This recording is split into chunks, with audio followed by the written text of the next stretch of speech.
الحمد لله نحمده ونستعينه ونستهديه ونعوذ بالله من شرور أنفسنا ومن سيئات أعمالنا.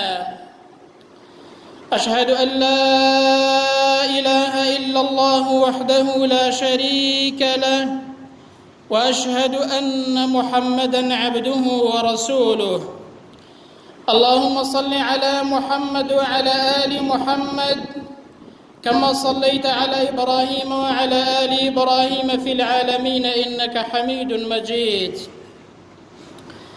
أيها الناس، أوصيكم ونفسي أولاً بتقوى الله وطاعته وكثرة مخافته ولزوم أوامره واجتناب عما نهى عنه الله.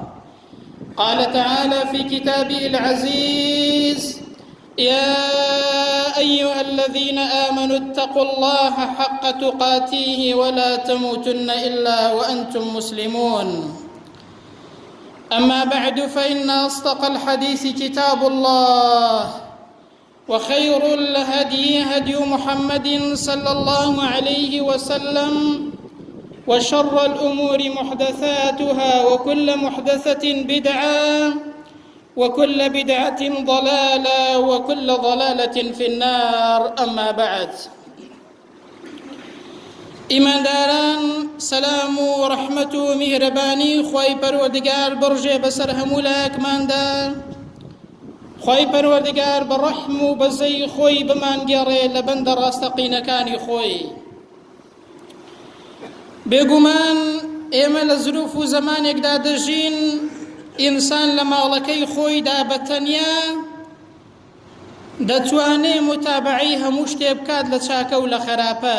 دنیا وەکو شارێکی لە هاتووە، ئینسان دەتوانێ لە ماڵەکەی خۆیدا ئەگەر ڕەقابەتی خوای پەروەردگار نەبێت لە چاکە و لە خراپە ئەوەی کە بێەوەی ئینسان دەتوانێ ئەنجامی بدات.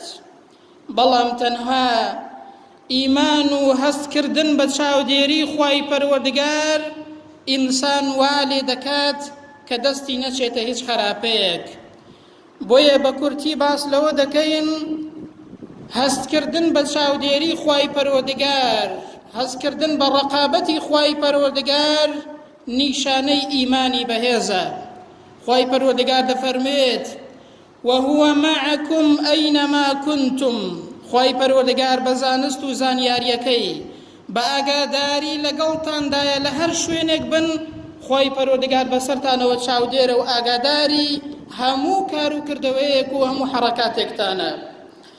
و هەروەها دەفەرمێت: وەلەقەد خەلەقنا الئینسان. ئێمە ئینسانمان دروست کردووە، وەنەعلەم ما توەسوس به نەفسه.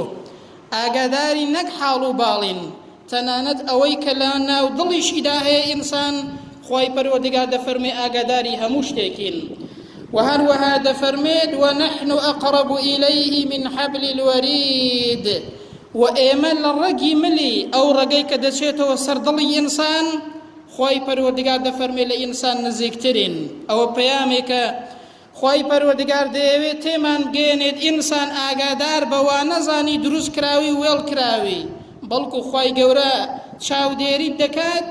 ئینسانی ئیمانداریش هەمیشە هەست بە چاودێری خوای پەروەردگار دەکات.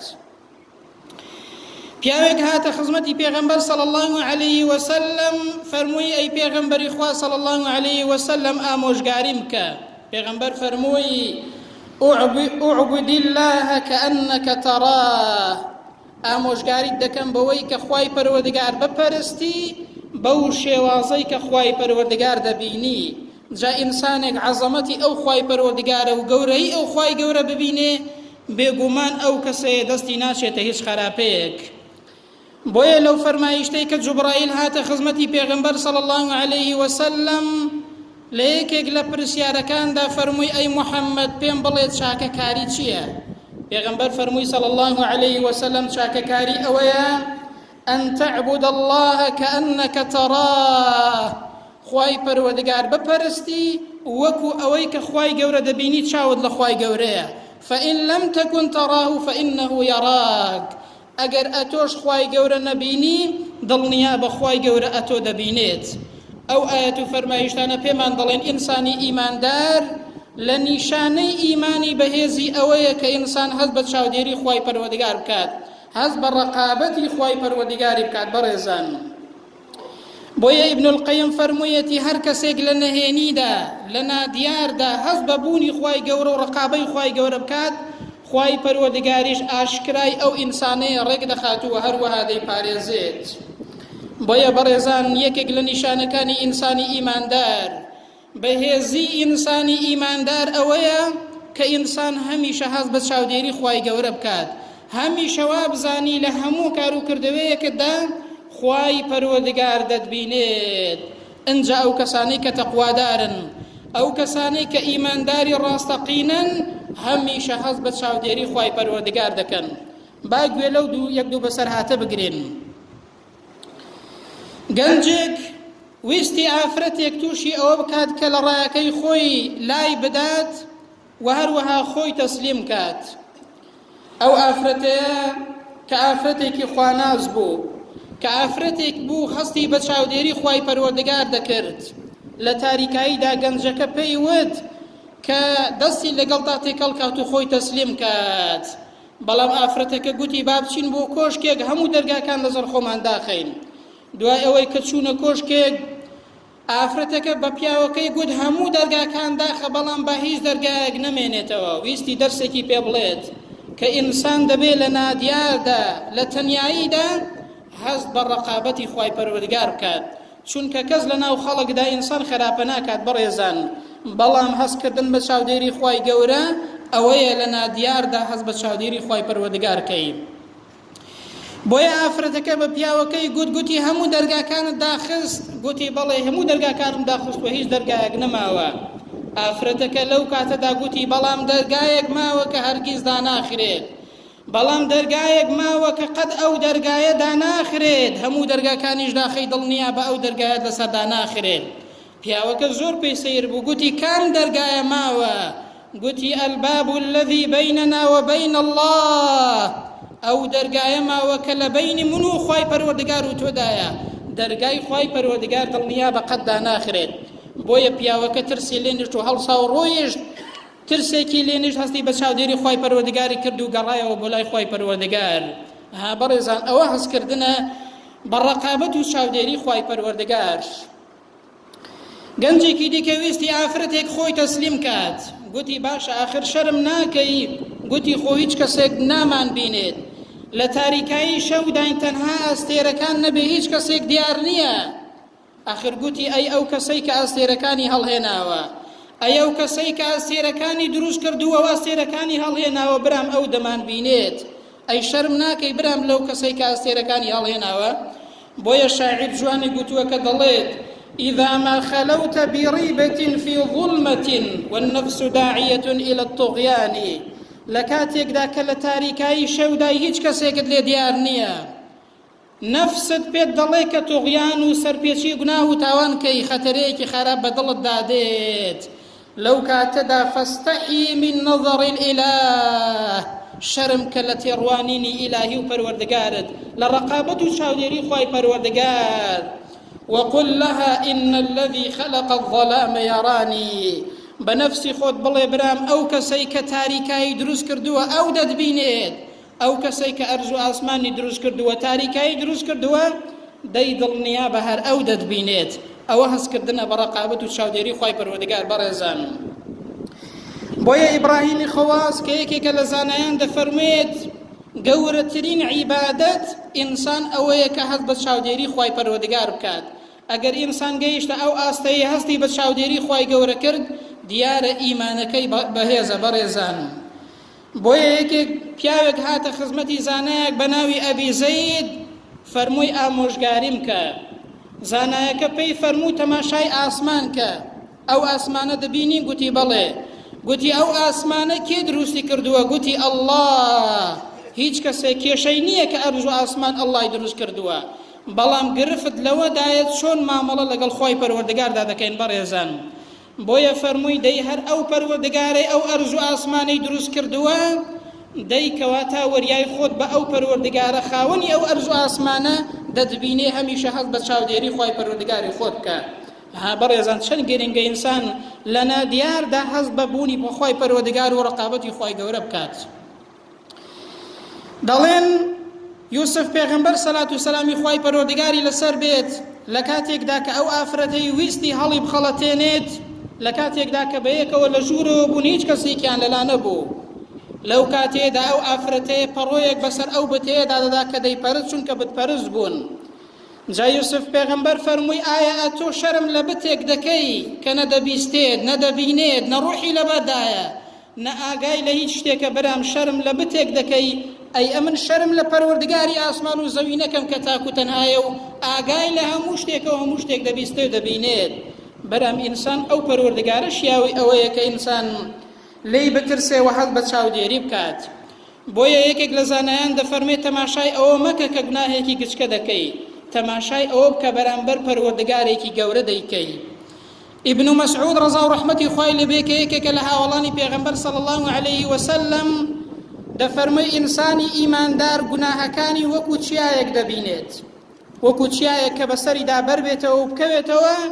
ئینسانی ئیماندار گوناهەکانی لەلا هێندە گەورن وەکو چیایەک دەیان بینێت، بەڵام ئینسانی منافق دۆڵەڕووی جەنابتان گوناهەکانی وەکو مێشێک دەبینێت کە بە بەردەمیدا دێ و دەڕوا هیچ حیسابی بۆ ناکە گوناهەکانی ئەوا دەبینێت.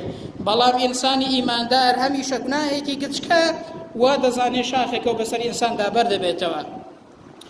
بۆیە بەڕێزان یەکێک لەو شتانەی کە ئینسان پێویستە ئینسانی ئیماندار هەیبێت بریتیە لە هەستکردن بە چاودێری خوای پەروەردگار.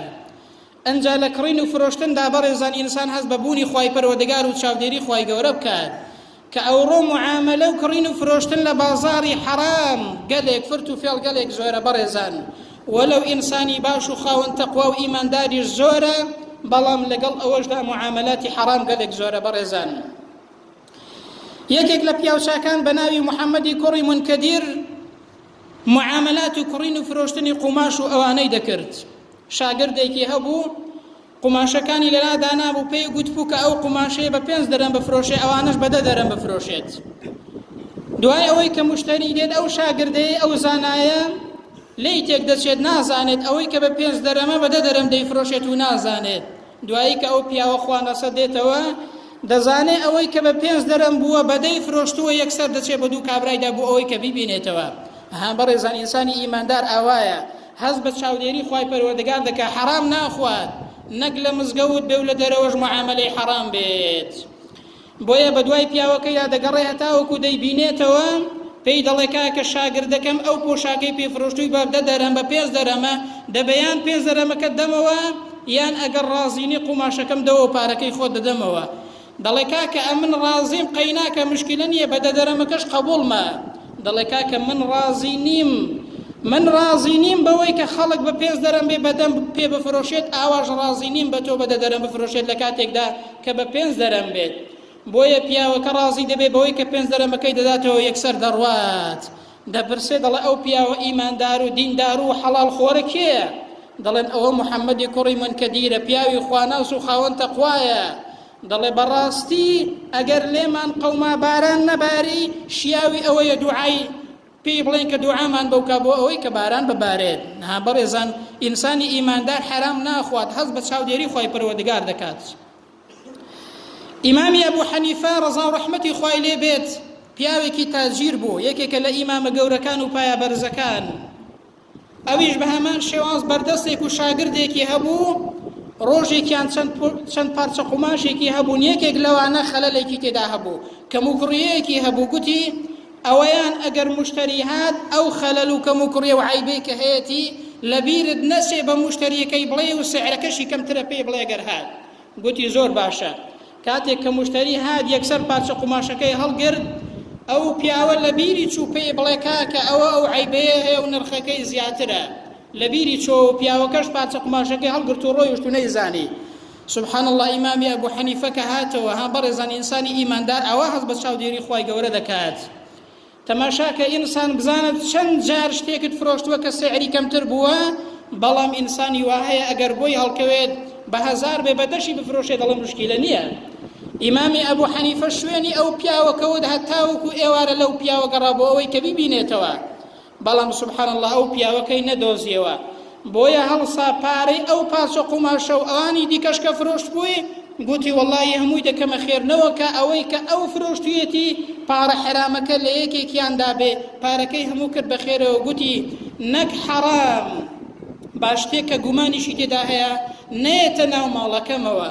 بەڕێزان ئەوە هەستکردنە بە چاودێری خوای پەروەردگار، ئەوە ئیمانی بەهێزەوە لە ئینسان دەکا ئینسان کە لە مزگەوت بوو لە دەرەوەش معاملەکەی حەرام نەبێت. بەڕێزان بۆیە یەکێک لە زانایان کە ناوی ئیبن دەقیق العیدە دەفەرمێ وەڵڵاهی هیچ قسەیەکم نەکردووە، هیچ وشەیەکم نەگوتووە، کەلیمەیەکم نەگوتووە، لە ژیانمدا کارێکم نەکردووە ئیلا وەڵامەکەم بۆ بەردەمی پەروەردگارم ئامادە کردووە.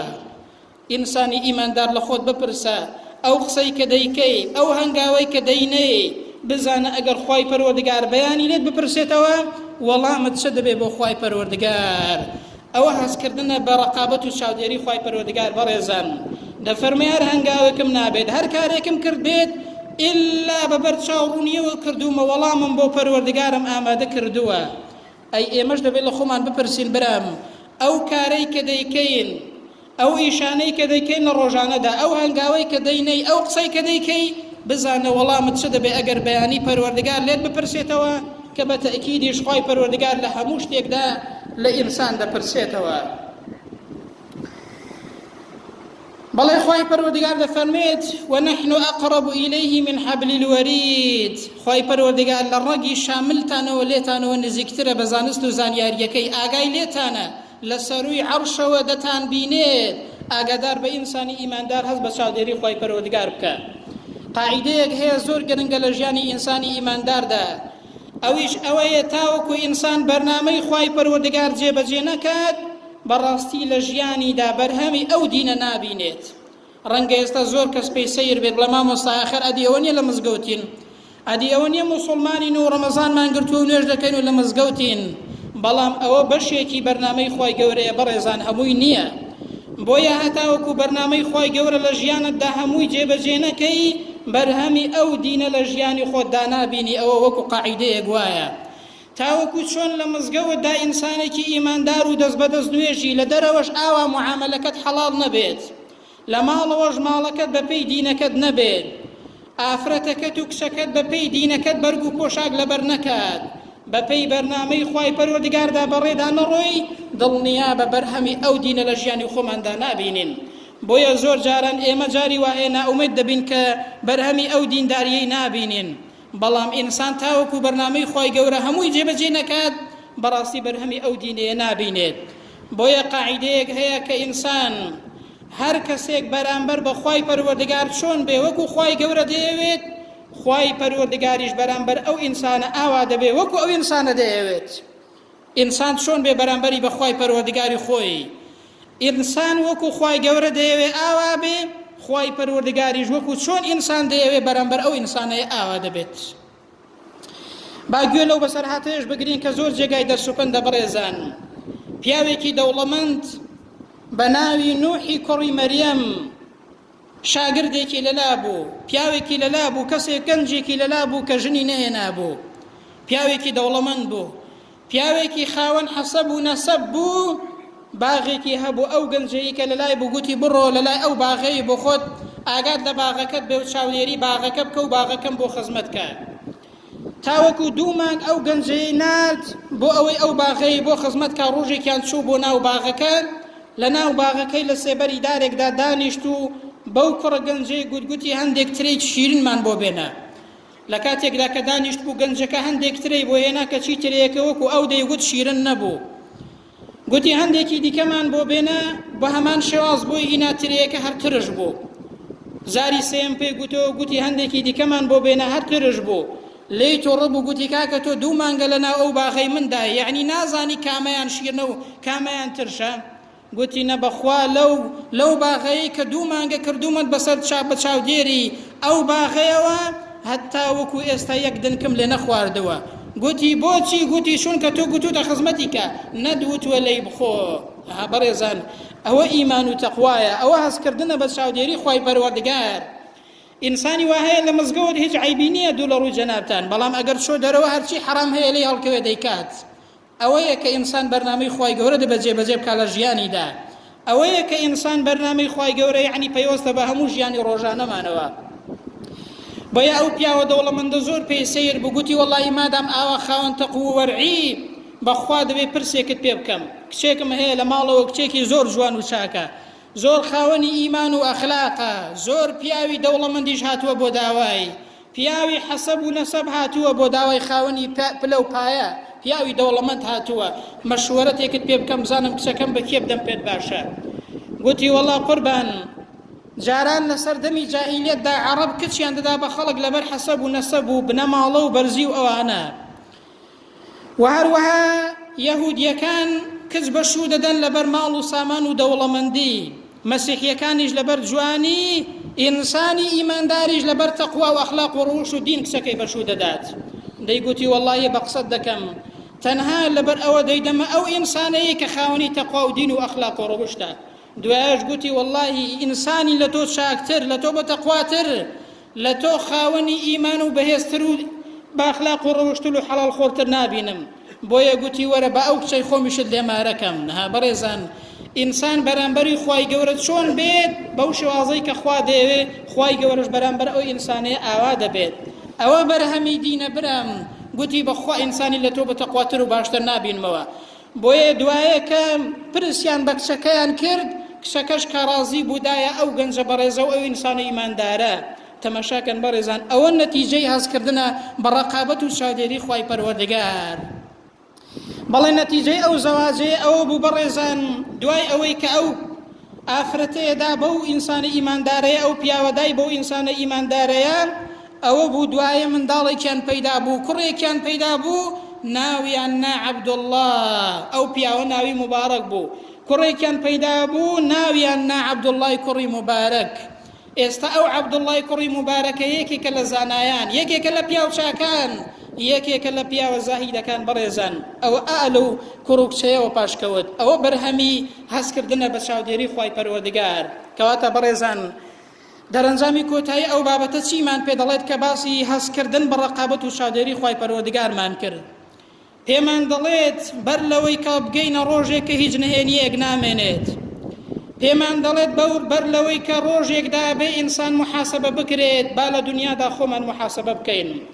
بەر لەوەی کە بگەینە ڕۆژێک لێمان دەپرسرێتەوە یەومە توبلە السەرائیر، هەرچی نەهێنی هەیە هەمووی بە دەردەکەوێت و هیچی نامێنێت کە ڕۆژی قیامەتە. دەی با ئینسان بگەڕێنەوە بۆ لای خوای پەروەردگار و هەست بە چاودێری خوای پەروەردگار بکەین. بەر لەوەی کە ئەندامەکانمان شاهیدیمان لەسەر بدەن، با خۆمان تەماشای دەفتەری ئەعمالی خۆمان بکەین. ئەوە نیشانەی ئیمانی بەهێزە. بەڕێزان، پێغەمبەر صلی الله علیه وسلم ڕۆژێکیان پێکەنی، دوای ئەوەی کە گوتیان ئەی پێغەمبەری خوای بەچی پێدەکەنی؟ فەرمووی وەڵا بەوە پێکەنیم مناقەشەی ئینسانێک لە ڕۆژی قیامەتدا مناقەشە لەگەڵ خوای پەروەردگاردا دەکات. فەرمووی ئینسانێک دێنن لە ڕۆژی قیامەتدا، ئینسانێکی خراپەکارە و خراپەی کردووە خوا پەناماندات. ئەو ئینسانە بەخوای پەروەردگار دەڵێت، کاتێک کە محاسبەی دەکەن و لێی دەپرسنەوە، بەخوای پەروەردگار دەڵێ ئەی خوای پەروەردگار، ئەتۆ نەتفەرمووە ئەمن زوڵم ناکەم لە هیچ بەندەیەکم؟ خوای پەروەردگار دەڵێ بەڵێ من زوڵم ناکەم لە هیچ بەندەیەک، بەقەد یەک مسقال زەڕەش خوای پەروەردگار زوڵم لە هیچ بەندەیەک و لە هیچ کەسێک ناکات. دەڵێ ئەی خوای پەروەردگار، مادام وایە ئەمن هیچ شاهیدێکم قبوڵ نییە شاهیدیم لەسەر بدات، ئەوە قبوڵ ناکەم لەسەرم نووسراوە دەفتەری ئەعمال و مەلایکەت و چی. ئەی ئینسان برام، جاری وایە خراپەی دەکات لە دنیایەدا، حاشا دەکا بۆی دەردەچێت، بەڵام لە قیامەت ناتوانی برام بەر لەوەی کە بگەیە ئەو ڕۆژە بۆ خۆت محاسبە بکە و هەست بە چاودێری خوای پەروەردگار کە. جا پێغەمبەر فەرمووی صلی الله علیه وسلم لەو ڕۆژێدا ئەو ئینسانەیە خوای پەروەردگار فەرمان دەکات کە دەمیدا دەخەن، مۆر و خەتم دەنێن بەسەر زمان و دەمیدا هیچ قسەیەکی پێ ناکرێت. لەو کاتێدا خوای پەروەردگار ئەمر دەکا بە ئەندامەکانی ئەو ئینسانەیە، هەموو ئەندامەکانی وەقسە دێن و شاهیدی لەسەر ئینسان دەدەن. سبحان الله، دەست و قاشی ئینسان دەڵێ برام ئەمن لە فلان ڕۆژەیدا فلان خراپەیەم کردووە، ئاو خراپەیەم کردووە، هەنگاوم ناوە بۆ ئەوەی زمانی دەڵێ ئەوەم کردووە، چاوی دەڵێ ئەوەم کردووە، هەموو ئەندامەکانی بە فەرمانی خوای پەروەردگار قسە دەکەن ئەو ئینسانەیە. ئەو ئینسانەیە تف لە خۆی دەکات، دەڵێ دەگ عەمرتان نەمێنێ، دەگ بە کوشتن، ئەمن لەبەر خاتری ئێوە ئەو مناقەشەم لەگەڵ خوای پەروەردگار کرد کەچی ئێوە کە تەماشا دەکەی شاهیدی لەسەر من دەدەن دەیبرم والله ئەوە فەرمایشتی پێغەمبەری خوایە صلی الله عليه وسلم بەر لەوەی بگەیە ئەو ڕۆژەیە با بگەڕێینەوە بۆ خۆماندا بچینەوە و تۆ بۆ پەشیمانی بکەینەوە بگەڕێنەوە بۆ لای خوای پەروەردگار چونکە ئەو ڕۆژە والله دێت و لێمان دەپرسرێتەوە ئێستا لە تاقیگە سانستیەکانیدا سەلماوە پێستی ئینسان ئەوەی کە دەیبیستێت ئەوەی کە دەیکات لە ڕۆژی قیامەتدا زانایانی بواری زانستی پێمان دەڵێن لە ڕۆژی قیامەتدا هەر هەمووی شاهیدی لەسەر ئینسان دەدا و تۆماری دەکات وەکو چۆن میمۆری یەک دەنگ تۆمار دەکات زانایانی بواری زانستی ئەوڕۆ پێمان دەڵێن پێستی ئینسان هەموو ئەو دەنگانەی کە گوێویستیان دەبێت ئینسان لەسەری تۆمار دەبێت و لە ڕۆژی قیامەتدا زۆر بە ئاسانی شاهیدی لەسەر ئینسان دەدات بۆ یەخوای پەروەردگار لە فەرمایشتی قودسیدا بانگمان دەکات دەفەرمێ یا عیبادی ئەی بەندەکانم إنما هي أعمالكم أحصيها لكم أو كردوكاني إيويا أو دفتري أعمالي إيويا بوتان دجميرين لساتان حساب دكين دلنيابن ثم أوفيكم إياها لباشان دا لروجي قيامة دلنيابن بقد أو كردواني كدي كان پاداش ددرين وسزا ددرين كردوكانتان لساتان نسريت لروجي قيامتي دا پاداش تو سزا بپی كردوكانتان وردگرن جاد فرمي خواهي پروردگار فمن وجد خيرا فليحمد الله بات ما شاي دفتري أعمال من كين بيك خواهي پروردگار دفرميت لفرمايشتي قدسي دا هر كسي كتشاكي بيني لو دفتري خوي دا باس سپاسي خواهي پروردگاري لسربكات ومن وجد غير ذلك فلا يلومن إلا نفسه داي هر كسي كيش غيري أوي بيني باتنها سرزنشتي نفسي خوي بكات شنك كردوكاني دستي خويتي دەی برام ئەو بابەتە پێمان دەڵێ بەر لەوەی کە ئەو ڕۆژە دابێت بەر لەوەی کە قیامەت دابێت بەر لەوەی کە لێمان بپرسنەوە و دەفتەری ئەعمالمان بۆ بکەنەوە با تەماشای دەفتەری ئەعمالی خۆمان بکەین چونکە واللهی ڕۆژێکدا دێ هەموو شتەکان ئاشکرا دەبن هیچ شتێک بەنهێنی نامێنێتەوە یا رەبی خۆیە بۆ خاتری ناوە جوان و سیفەتە بەرزەکانی خۆت کەی وامان لێ بکەی ئەو ئیمانە بەهێزەمان هەبێ هەست بە چاودێری تۆ بکەین و هیچ حرامێک نەکەین يا ربي خويا جان وامان لبكي هميشه ايمان من بهز بيت بايمان وبمان جيني بايمان وش بمان مريني وامان لبكي خاوني تقوى بين وامان لبكي هزبت شاو ديري توبكين وامان لبكي ايمانك من هبه برنامج تو لجياني روجانا من دا جيب جيبكين يا ربي خويا جان لو كسانا بين كدفتري اعمال يعني بتشاكا وشاكا كاري بردكنوا وامان لبكي كاجر خرابي كشمان لدفتري اعمال دا هبه يا ربي خويا جان قلمي عفوي بسر دا بيني وبيكو جاني وبمان يا ربي خويا جان بختور وعاقبة خير دنيا وقيامت من كي بإيمانه وبمان جيني بإيمانه وش بمان مريني